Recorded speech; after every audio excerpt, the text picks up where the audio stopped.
Hello my darlings, I'm Irene the Dirty Dragon. I'm going to show you today how I prune my shrubbery.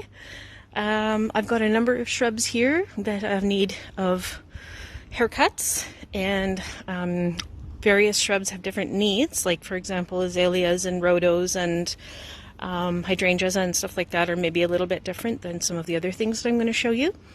But I'm going to show you a couple of different concepts, including something called pruning to standard or pruning standard. And I'm going to explain why I do what I do. I'm not an expert. I think I like to give that disqualifier. No, caveat. Let's put it that way. Every time I do a video on something like this, because experts might look at what I do and go, oh my god, she's fucking up really bad. But you know what? I do this and my plants look good.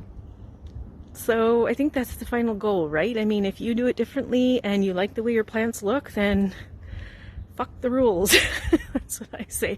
Unless you're killing your plant, then it's a bad idea, right? But yeah, I mean, if it looks good and the plant is healthy, fuck it all. Who cares how you're doing it and how you're accomplishing it? It's just about making it the way you want it. So I'm going to show you a variety of things that I have in my garden and explain why I'm doing what I'm doing and how I'm doing what I'm doing and what my goal is, hopefully.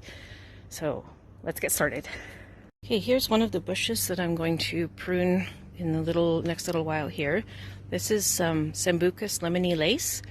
Sambucus does not have any problem being pruned whatsoever. You could prune it to the ground and it would be like, I love you, you're touching me. But with this one, it's getting a little bit thin, and that's pretty normal for its growth habit. It's happy now, it's bloomed, it's expanding, and I want to encourage it to be a little bushier. So in many cases with shrubs, what you want to do is you want to take off the top probably 25 to 30%. And what that does is then you are essentially encouraging new growth from where the nodes are, which is right in here where the branches meet. And so if you do that, you cut it down to just above one of the nodes, and it will branch out from there. 2 branches instead of just 1. So it makes for a fuller crown, and you can continue doing that each year so that instead of being upright and kind of leggy and floppy, it ends up being a little more compact and having more fullness a little bit lower down. This guy here is supposed to only grow 6 to 8 feet, I think, maybe not even that tall, and it's already at about close to 7 feet, I think. And I just want to encourage it to be a little more full, because I don't like all the hanging out bits up there.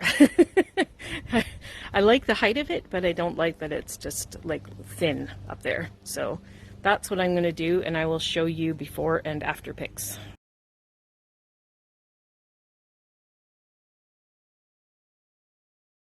This guy here is also in need of a bit of a haircut. Same thing, it's finished blooming and it's starting to put off a bunch of new growth, which is exactly the right time to be pruning it. After flowering usually is the best time to prune bushes. This guy here is a Faisocarpus, and it's called, I think it's called ginger wine. Not that that really matters. But again, I'm going to take off about 30% of it and just get rid of these kind of more leggy bits here.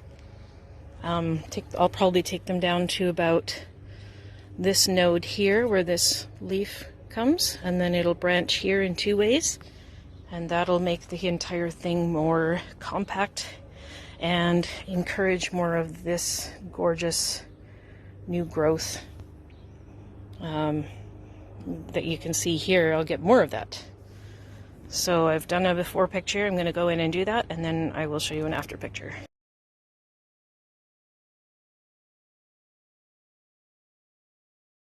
One thing that I didn't mention with regards to pruning bushes is that it doesn't have to be exactly 25 or 30% on every single branch.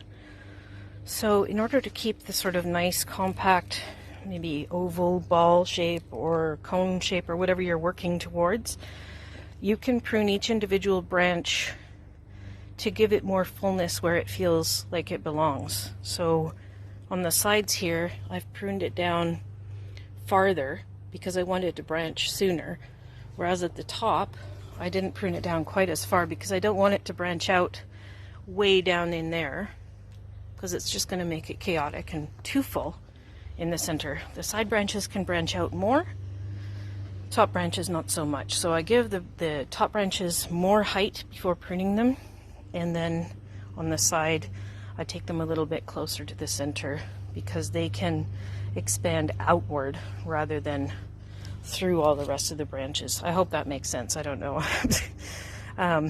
It's a bit difficult to explain.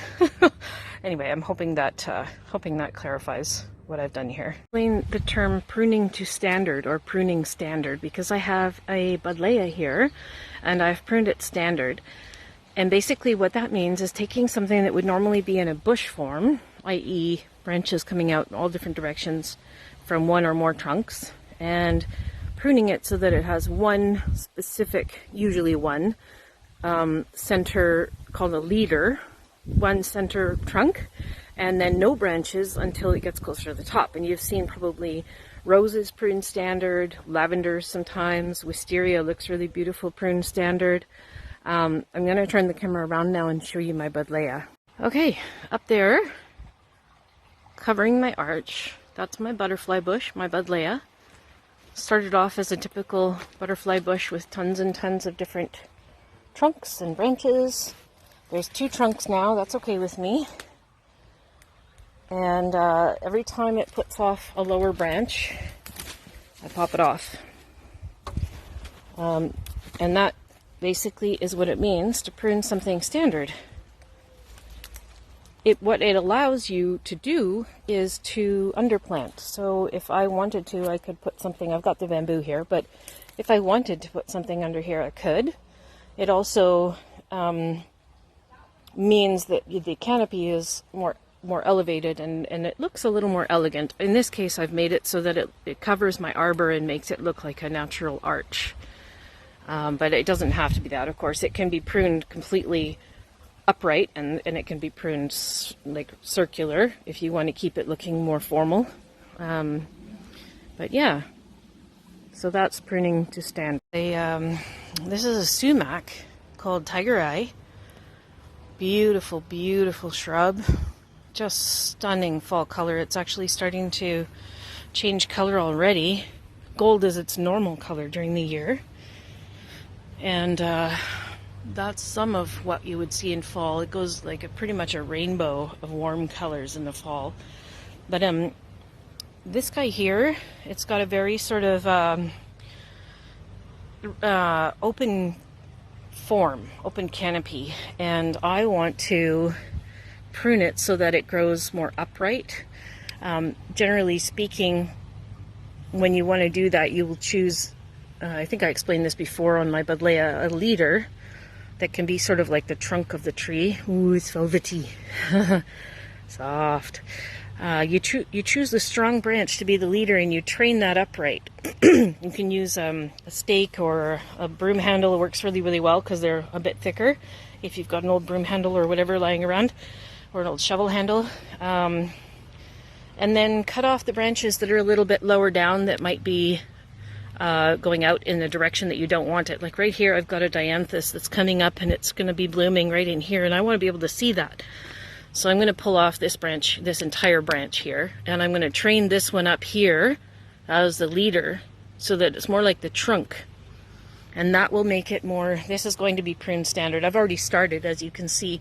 Normally the branches come from all the way down there, and they would just come off the side and it would be like a 6 foot wide bush. And I've pruned it partially to standard already.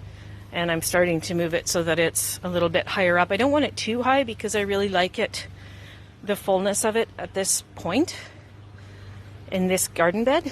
But I do want to remove that one particular branch because of the dianthus that's under it. Of course, I could move the dianthus too. That's also possible. But I also really don't like bushes reaching out over pathways and walkways where they're gonna touch me. I don't like that. I'm always pulling stuff off where it's touching me. So this guy, I'm gonna prune it. I'm just gonna remove that one branch, and I'm gonna start training that one there to be the leader. And that is not going to be something that I can really show you the results of for a while yet, but you get at least an idea of why I'm doing this. So, turns out most of my bushes have been trimmed already, so there's not a lot more that I can actually show you. There's a few things that I'm just waiting for them to flower, and then I'll do my own thing, but at least I've shown you some of the things that you can do to improve the way that they look and their fullness, and maybe some of the reasons why. I'm probably repeating myself a whole bunch. See, I make these videos in like chunks. I'll shoot one part, and I shoot another part, and I shoot another part, and later on I edit them all together, and and so I forget what I've said already.